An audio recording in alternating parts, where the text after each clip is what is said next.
왜 종말이 가까워올수록 하나님은 예수 믿는 사람들을 더 어렵게 하시는 걸까? 종말이 가까워올수록 예수 믿는 사람들이 점점점 어려워질 거다 이렇게 얘기를 하셨는데 왜 그러셨을까? 여러 설명이 가능하겠지만 가장 제가 드리고 싶은 답은 알곡 성도를 가리는 과정이라고 생각해요. 우리는 지금까지 많은 어려움들을 견뎌내며 신앙생활을 해왔어요. 그런데 정말 마지막에 주님이 오시는 그 순간, 주님을 맞이할 그 순간 한 번 더 주님은 우리를 거세게 탈탈 털어서 진짜 하나님의 사람, 하나님의 백성, 믿음의 사람을 가려내는 작업을 하고 계신 거예요. 정말 우리의 믿음을 검증하고 누가 알곡 성도인가를 하나님께서 확인할 때 저와 여러분은 끝까지 견뎌서 마지막 날까지 승리자가 될 수 있기를 주님의 이름으로 축원합니다. 자, 오늘도 마태복음의 이야기를 따라서 예수님이 가르치는 종말이라는 것이 어떤 것이고 이 종말을 위해 무엇을 준비해야 되나, 성경의 이야기를 그냥 따라가 보겠습니다. 자, 오늘 본문 24장 29절 30절은 이렇게 시작합니다. 그날 환난 후에 하늘의 권능들이 흔들리리라. 그때 땅의 모든 족속들이 통곡하며 인자가 구름을 타고 능력과 큰 영광으로 온 것을 보리라. 여러분, 우리 눈에는 저 정말 태양과 우주의 별들, 이 모든 것들이 엄청난 것처럼 보일지라도 엄청난 이것조차도 예수님 앞에는 아무것도 아니라는 뜻이에요. 이 세상에 우리가 아무리 크고 위대하다고 말하는 것도 주님 앞에는 보잘것없는 것임을 나타내는 거예요. 두 번째, 예수님께서 영광스러운 모습으로 천사들과 함께 임하게 될 것이다. 사람들은 그동안 예수님이 어디 있냐고, 언제 오시냐고 이렇게 비웃었어요. 그런데 그 마지막 날 천사들과 함께 예수님이 영광스러운 모습으로 우리 앞에 나타나실 때 그동안 예수님을 비웃던 사람들이 예수님이 진정한 왕이셨구나 라는 것을 알게 된다는 뜻이에요. 그리고 세 번째, 큰 나팔 소리와 함께 천사들이 곳곳에 흩어져서 예수님이 인정하는 사람들, 즉 끝까지 믿음을 지킨 알곡 성도들을 모으실 것이다. 여러분, 그동안 계속된 조롱 속에서도 나는 그 믿음을 잃지 않고 믿음을 지킨 알곡들이 승리의 기쁨을 누리는 반면에 그것을 조롱했던 사람들은 두려움에 통곡할 것이라고 예수님이 말씀하셨어요. 자, 예수님은 지금 아주 진지하게 제자들에게 종말에 관한 이야기를 하고 계세요. 그런데 이 이야기를 듣는 대상자인 제자들은 예수님의 이야기가 잘 들리지 않는 거예요. 왜냐? 그들의 관심사는 예수님이 말하는 그 종말의 내용에 있지 않고 그때가 언제냐인 것을 알고 싶은 거예요. 여러분, 사람이 살아가면서 가장 중요한 지혜 중에 하나가 저는 분별력이라고 생각해요. 흔히들 우리 주변에 뛰어난 사람들은, 그 분야에서 탁월한 사람들은 그 찰나의 순간에 분별할 줄 아는 능력이 있어요. 지금은 우리가 뭘 해야 될 때야 이걸 분별해요. 여러분, 우리가 자연스럽게 본능적으로 아는 거 많잖아요. 오늘은 일기예보를 보면서 비가 온대 그러면 당연히 우산을 준비하죠.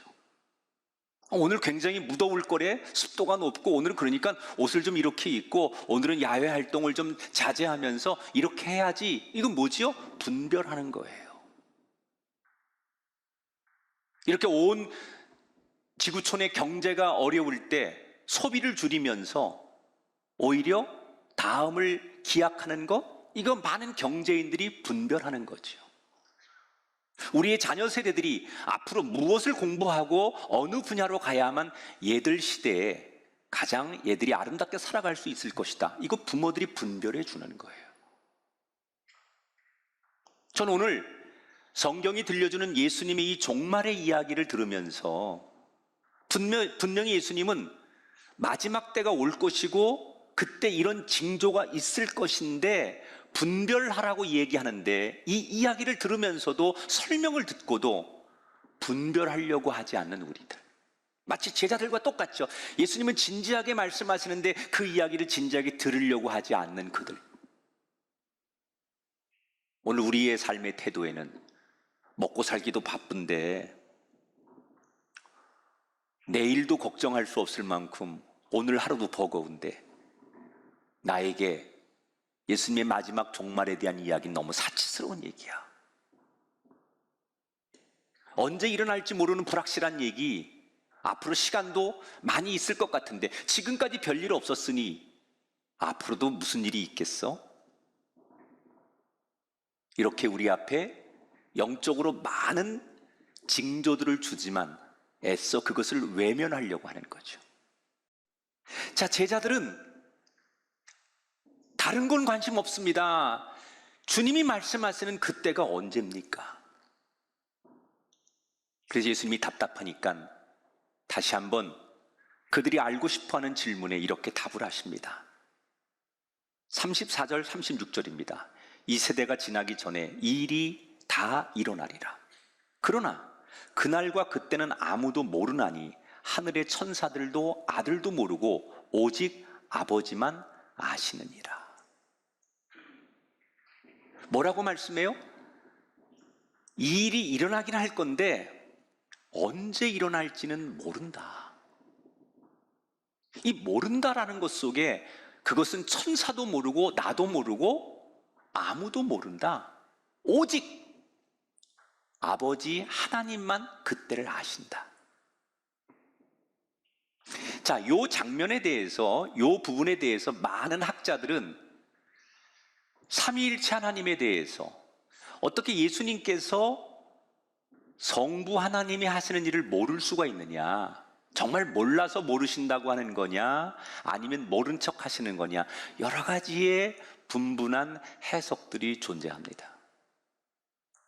100% 정답은 없지만 저는 말씀을 읽으면서 이런 감동이 와요.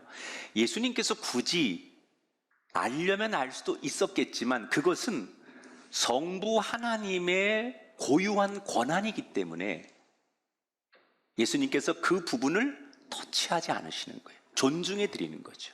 그건 하나님의 권한이기 때문에 굳이 쫓아가서 그것을 알려고 하거나 그것을 알아서 전하려고 하지 않는, 하나님을 배려하는, 하나님을 존중하는 예수님의 마음이 담겨 있을 수도 있다.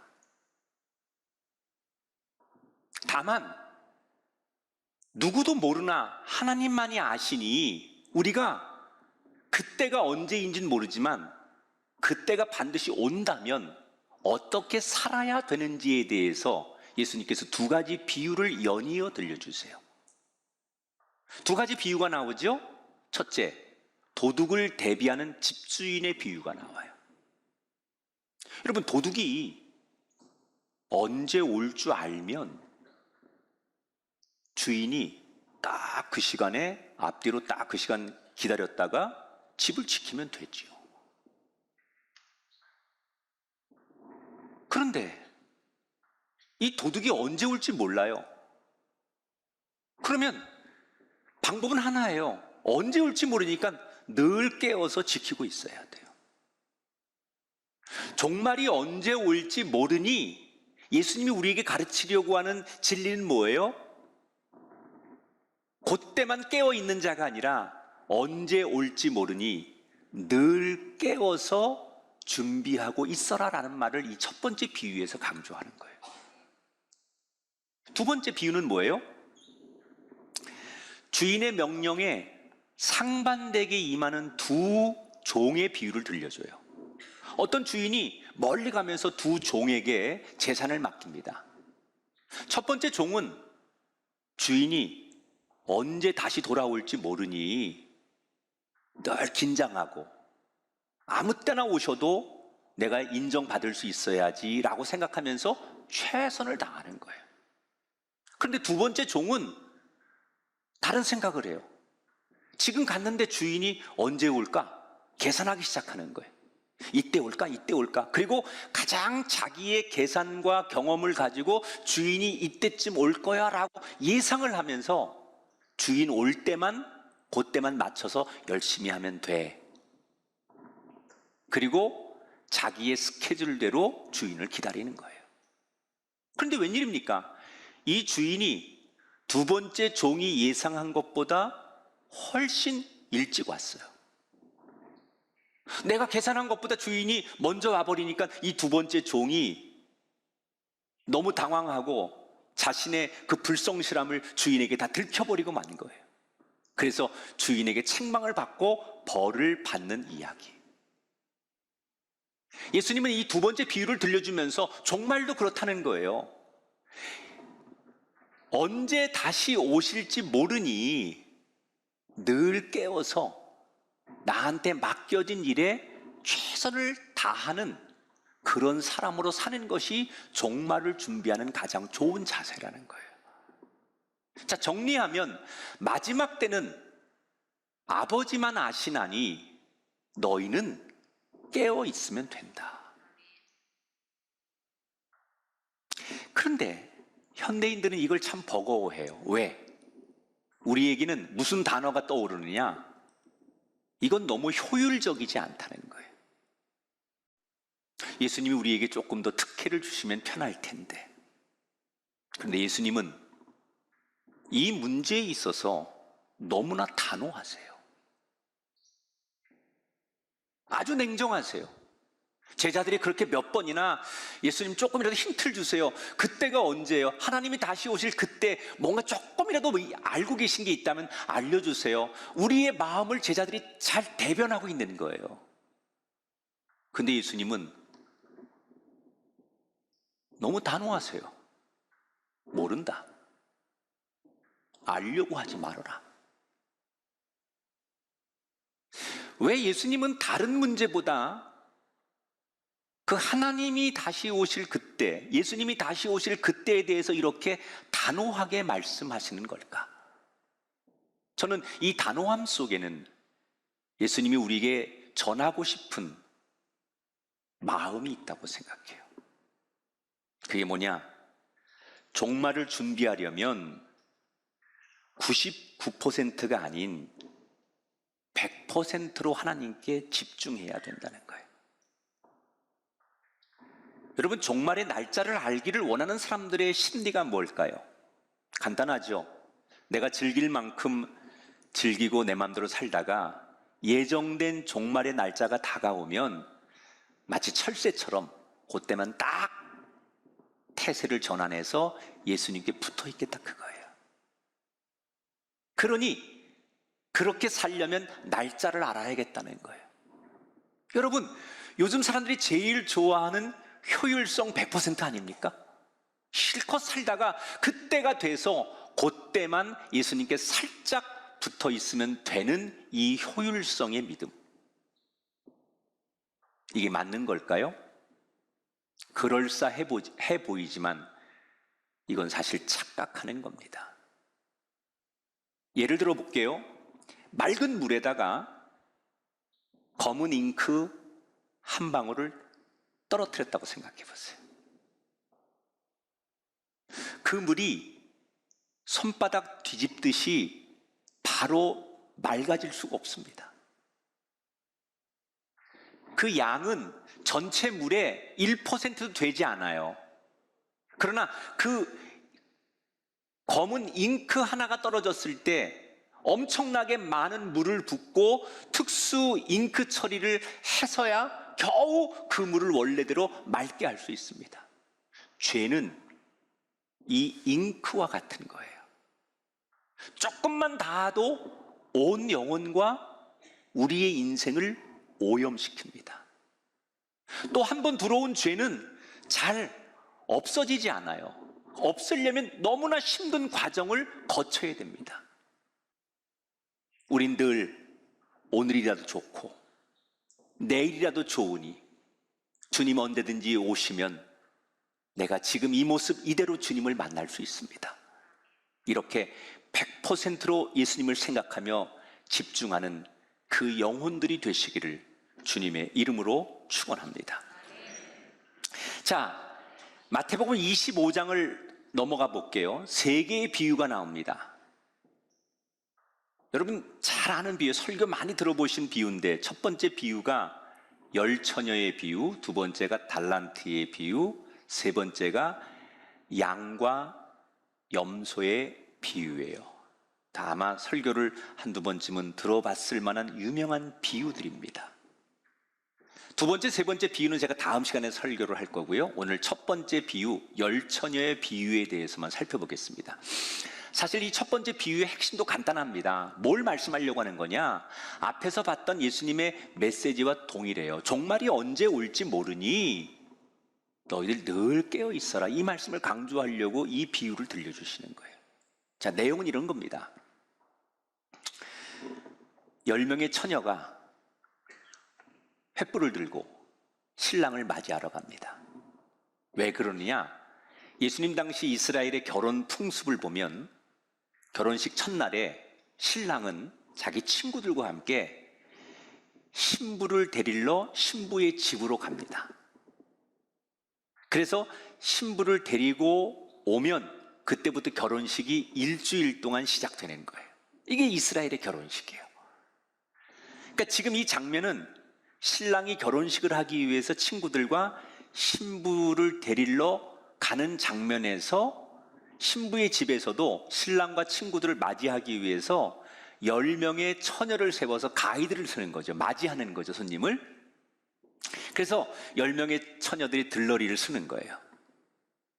그런데 횃불을 들었다. 보통 이스라엘 풍습은 신랑이 신부를 데리러 낮에 많이 가는데 성경에서는 비유를 들다 보니 저녁 시간을 설정하고, 그래서 날이 어두우니 횃불을 들고서 손님을 맞는 거예요. 근데 성경이 의도적으로 이것을 재미있게 설정을 해놨어요. 10명을 5명 대 5명 두 그룹으로 나눴어요. 뭐가 특징이냐? 한쪽 5명의 처녀들은 횃불을 오른손에 들고 또 한쪽에는 기름을 여유롭게 넉넉히 챙겨서 들고 있는 거예요. 보통 지금 아가씨들이 가지고 있는 이 횃불은 예수님 당시 기름에 묻혀가지고 손 같은 데다, 천이나 솜 같은 데다 기름을 묻혀가지고 불을 붙이는 거거든요. 영화에서 나오는 그런 것처럼. 근데 이게 한 15분 정도 불을 밝혀요. 그럼 15분이 끝나면 다시 또 새로운 천이나 기름에다가 기름을 적셔가지고 불을 또 이어가는 거예요. 그래서 기름을 준비했다는 거예요. 또 한 그룹의 5 아가씨들은 뭘 해요? 그냥 횃불만 가지고 온 거예요. 이 사람들은 왜 기름을 준비 안 했을까요? 나름대로 자기들 경험과 자기들의 생각, 예측으로 계산을 한 거죠. 신랑이 저쪽에서 이쪽까지 오는데 얼마나 걸릴 거고, 아마 그러려면 요 정도 시간에 나가서 기다리면 되지, 뭘 그렇게 복잡하게 생각해. 그리고 머리를 굴린 거예요. 자, 아무튼 두 그룹이 신랑을 기다립니다. 그런데 10명이 나가서 똑같이 신랑과 친구들을 기다리는데 웬일입니까? 예상한 시간보다 신랑이 한참 늦게 오는 거예요. 양쪽 다 당황을 합니다. 예정된 시간보다, 약속된 시간보다 늦게 오니까. 그러다 오늘 성경은 뭐라고 설명을 하느냐? 시간이 얼마나 흘렀는지 10명이 결국 기다리다가 지쳐서 잠이 들었대요. 그런데 어디선가 누군가 갑자기 소리를 지르기 시작합니다. 신랑이 온다. 빨리 일어나라. 그래서 10명이 졸다 말고 잠에서 다 깨어났어요. 그런데 기름을 준비한 5명은 기름이 있으니까 다시 횃불에 천을 감고 얼른 횃불을 켰습니다. 문제는 이미 기름을 준비하지 않은 5명의 처녀가 횃불을 켤 수 없는 거예요. 그래서 옆에 있는 기름을 준비한 다른 친구들에게 애원을 합니다. 야, 우리 급하니까 기름 좀 나눠달라고. 그런데 이 5명이 뭐라고 대답하느냐? 딱 우리 쓸 것밖에 없어. 줄 게 없어. 그리고 거절을 하는 거예요. 미련했던 이 5명의 아가씨들은 어쩔 수 없이, 할 수 없이 뒤늦게 기름을 사러 뛰어갑니다. 그런데 하필 기름을 사러 뛰어간 사이에 신랑 일행이 도착을 하는 거예요. 미리 기름을 준비하고 횃불을 들고 있던 5명은 신랑을 맞이해서 혼인 잔치집에 들어가서 잔치가 시작되고, 잔치가 시작되니 문이 닫혀버렸습니다.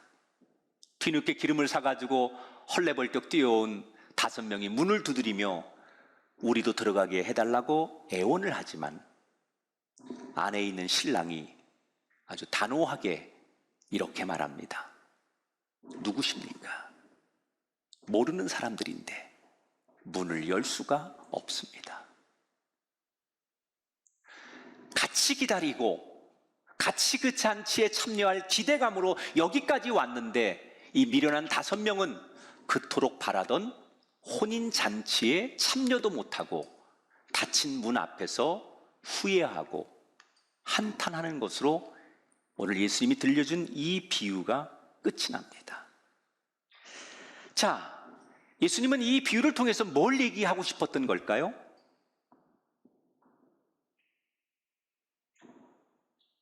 예수님도 언제 오실지 모르니 사람의 머리로 판단하고 계산하고 우리들끼리 얘기한 걸로 생각하지 말고 깨어 있어라. 그날을 위해 만반의 준비를 하라는 거예요. 자, 오늘 설교를 마감하면서 여러분과 함께 이 내용을 한번 살펴보고 싶어요. 슬기로운 아가씨 5명, 그 다음에 미련한 아가씨 5명을 이야기하잖아요. 그런데 미련한 아가씨들을 왜 미련하다고 해요? 미리미리 준비하지 않았기 때문에 미련하다고 하는 거예요, 성경은. 그런데 제 눈에는 다른 게 하나 보여요. 그게 뭔지 아십니까? 이 미련한 아가씨들이 사실 마음만 먹으면 중간에라도 얼마든지 그들의 인생이 바뀔 수 있는 기회가 여러 번 있었다는 거예요. 처음에는 자기들 계산으로 얄팍한 머리를 굴린 것으로 자기들이 결정하고 자기들이 뭔가를 주도했지만 나가보니까 저 맞은편에 5명의 다른 친구들은 만반의 준비를 하고 나온 거예요. 나는 예수님이 이때 오실 거야, 신랑이 이때 올 거야 라고 생각하고 횃불만 딱 들고 나왔는데 저쪽은 혹시 모르니 기름도 준비하고 횃불도 몇 개 더 준비하고 그렇게 나온 친구들을 보면서 그때라도 깨달았다면 그들의 운명은 바뀌었을 것이다. 근데 왜 못하죠? 주저하는 거예요. 결단하지 못하는 거예요. 신앙생활하는 우리들에게 가장 큰 걸림돌은 뭔지 아십니까? 예수님을 몰라서가 아닙니다. 지금 결단하지 못하는 데 문제가 있는 거예요. 여러분, 우리의 항상 실패의 뒤를 돌아보면 그때 결정하지 못하는 거예요. 어쩌면 지금 이 말씀을 들으면서 여기서 결정한 사람과 여기서 결단한 사람과 이 말씀 앞에 아멘하며 자신의 삶을 딱 부러지게 여기서 결정하는 사람은 어떻게 살아왔든 간에 이것이 여러분 인생의 운명을 바꿀 수 있는 말씀이 될 수 있어요. 그래서 그리스도인에게 중요한 것은 결단의 열매예요.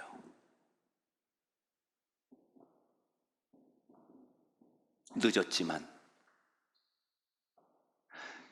내가 늦게 선택했지만 어쩌면 이 자리가, 오늘이, 이 복음이 기회인 줄 모르겠습니다. 이 기회를 붙들게 되시기를 주님 이름으로 축원합니다. 저는 오늘 우리에게 주시는 울림이 여기 있다고 생각해요.